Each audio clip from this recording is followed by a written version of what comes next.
Hello my dear friends, you're in the Military Summary channel, and this video we're going to discuss the most important events that took place during the previous 12 hours. We have a lots of very interesting updates, so let's start. And first we're going to talk about the United States of America. We received a lots of very interesting alarming signals. The first one, US President Donald Trump has extended for another year a set of sanctions imposed on Russia over the Ukraine conflict, according to a notice in the Federal Register. Most likely the President of the United States of America was using this tool to force the Russians to accept any concessions from the Ukrainian side, or to make concessions from their side during the Geneva talks. But according to media, those talks, the negotiation process in Geneva failed without any progress. So which means that Trump was able to extend the sanctions, and he did that.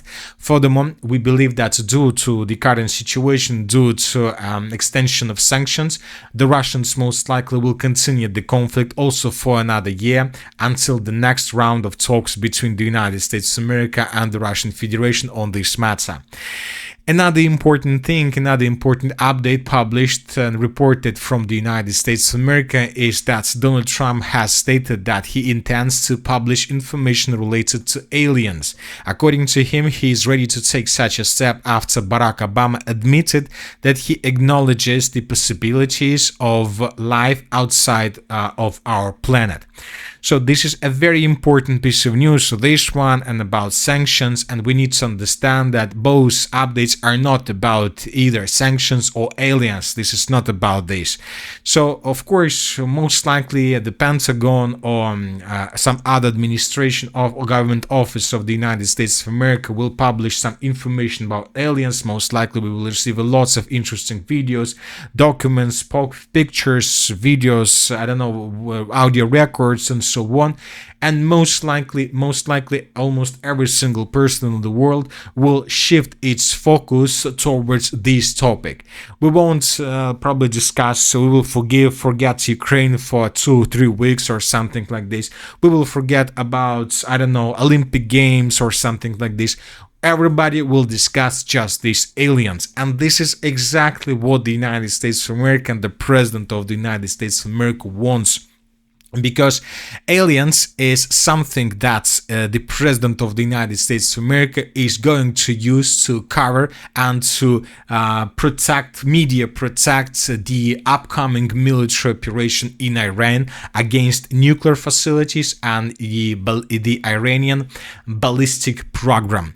So we need to understand, of course, that currently the United States of America has already completed its build-up.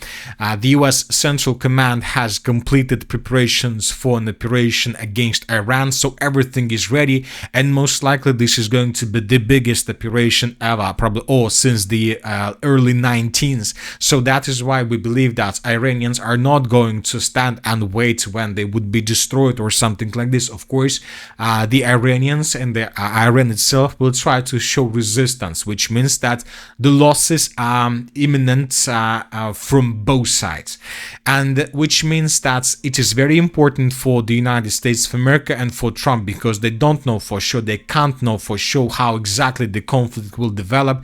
They want to shift our attention to this topic of aliens, and of course the United States of America wants to probably keep Russians and Ukrainians fighting for another year with sanctions probably imposed on Russia, because if Russians and Ukrainians manage to achieve an agreement in Geneva, of course, and if Russians knew for sure that there is no more threat from the Ukrainian side, of course the Russians would deploy a significant number of air defense forces in the southern direction with the purpose to protect the sky of Iran. But everybody understands this. So the topic of aliens, once again, is an attempt from the United States of America, from the President of the United States of America, to shift our focus from this area where the Americans are finishing or have already finished the greatest redeployment and build-up. This is a strongest indication of the seriousness of the US threat to Iran. The US had deployed more than 66% of its available E-3 command control aircraft to Europe and the Middle East. Another important updates from this area. According to information we have, according to Israeli Channel 12, the Pentagon has deployed THAAD and Patriot air and missile defense systems. It's about 20 military bases in Jordan, Kuwait, Bahrain, Saudi Arabia, and Qatar. Another important thing, combat aircraft are concentrating near Iran's borders. Satellites detect a buildup of US forces. So dozens of aircrafts of different types, dozens of air defense systems through the entire Middle East. So everything is ready for something big. And if we summarize the entire group of forces of the United States of America in this area, currently the US has stronger forces in comparison with the situation in May-June of 2025, when we saw the first military operation against nuclear objects of Iran. So what is Russia? As for the current situation, the Russians are able just to carry out joint navy exercises with Iranians, but it's not something that can stop the United States of America, or at least to make them thinking about the situation, or making them thinking to slow down their, let's say, progress and build up. The Russians are completely concentrated in Ukraine, and currently the Russians are not able to do anything. And furthermore, the Russians are not able to redeploy additional air defense forces in the direction of Iran, because the Ukrainians almost every single day launch massive attacks deep inside of the territory of the Russian Federation, and the previous night wasn't an exception. According to information we have, during the previous night, Ukrainians launched two waves of attack. The first wave of attack took place in the southern direction. The Ukrainians used hundreds of drones. The sources reported that during this wave of attack, the Ukrainians used approximately 90 drones.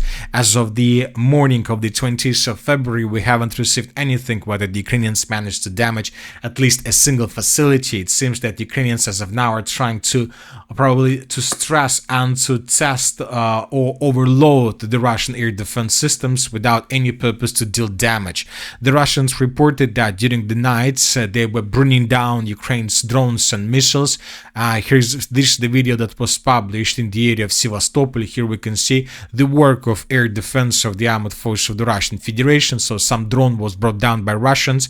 In this article we see that between 8 p.m. and 11 p.m. the Russians brought down 48 drones in this area, and between 4 and 8 p.m. 34 drones. The second wave of attack, the second wave of drones was launched in the northern and the northeastern direction. This time, according to information we have, the Ukrainians used 115 drones. The Russians stated that over the Bryansk region the Russians destroyed more than 57 drones, so lots of drones were launched. In total, as we can see once again, during the previous 24 hours, the Ukrainians launched up to 300 drones in the direction of the territory of Russia. But from the other side, we see that the Russians are intensifying and increasing the number of tools they use for air defense purposes. And today, during the day, we received lots of yesterday during the day we received lots of videos of how Russians were using their Ki-52 helicopters for air defense purposes. The Russians are saying that during the previous day they managed to bring down 25 drones of the armed forces of Ukraine just with Ki helicopters. And this is another anti-aircraft, let's say, drone.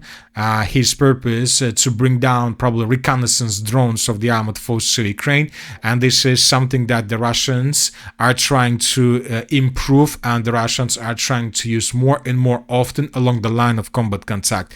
So this is the moment, this is the video where we can see how Russians brought down a drone. Some were probably in rear, something like a test, but this video shows that the Russians are very close to improve this technology significantly.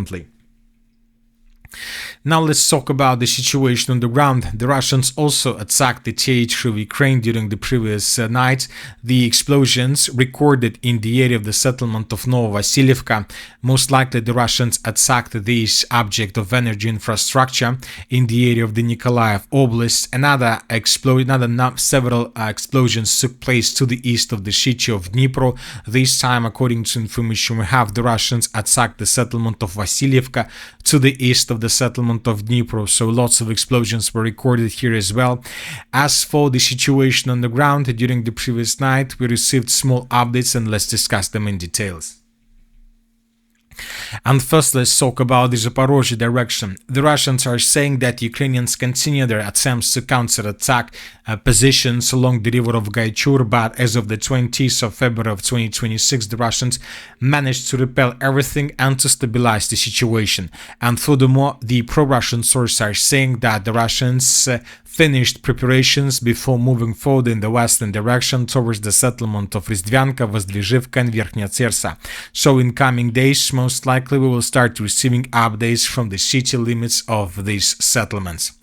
As for the northern direction, during the previous 12 hours, we received the video published from the area of Zlagada. Here we can see how Ukrainians were attacking positions of the armed force of the Russian Federation, the territory of this settlement, and this video confirms that now the FPV drone operators of the armed forces of Ukraine are trying to secure and to clear the territory further in the southern direction from the settlement of Privilia, which means that Ukrainians probably will continue their offensive operation with the purpose to attack the settlement of Uspenovka from the north. It seems that the main target for the armed forces of Ukraine in this, let's say, counter-offensive operation is to recapture the settlement of Uspenovka and basically to encircle the Russians who are currently located along the river of Gaichur.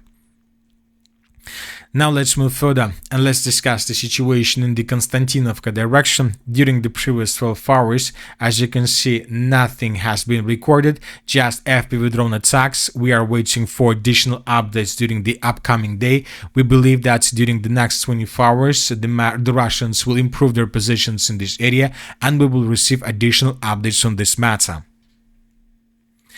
Now let's talk about the Liman direction. As for this area, the biggest activities are taking place in the northwestern part of the city of Liman, the Liman direction, basically along the border between the Donetsk region and the Kharkiv region. The Russians during the previous night published this video where we can see a flag established by Russians on the most eastern part of the settlement of Svetlogorsk. Based on this video, we have adjusted the map. This territory used to be considered as a gray zone because several days ago we received a report that Russians entered the territory, and today we received also proofs confirming this. Russians are in the eastern part of the settlement and the Russians are keeping advancing. Furthermore, according to different pro-Russian sources, as a result of clashes, the armed forces of the Russian Federation managed to improve their positions around the settlement of Alexandrovka and to get and to take under control the border between Donetsk and Kharkiv regions, at least at this point. So it seems that the battle for this settlement is about to be finished, and then the Russians will be able to shift their focus further in the southwestern direction and to continue offensive operation further in the direction of the villages of Studionak and probably in the direction of the village of Krymki. So the Russians, as we can see, are keeping advancing in the Izum direction as well.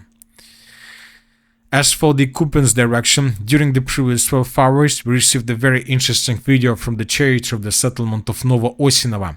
This is a very important video where we can see how Russians were attacking strongholds and positions of the armed forces of Ukraine to the east of the settlement of Novoosinovo in Kivsharovka. We're talking about this dense network of the fortifications, so which means that most likely the Russians, after they finish the battle for the northern part of this dense network of the fortifications, are shifting their focus towards this part of fortifications with the purpose to establish complete control over the territory and, first of all, to take under complete control the pocket to the south, which will allow the Russians to maintain the lines before the beginning of the major battle for the settlement of Kavsharovka. As for the northern directions, during the previous 12 hours, as you can see, we haven't received anything special, just the regular activities. And that's it for the short video. Military Summary channel reminds to we condemn any violence in the world. Thank you for your watching. Subscribe to my channel, put your likes, join my Patreon, and have a good day. Bye bye.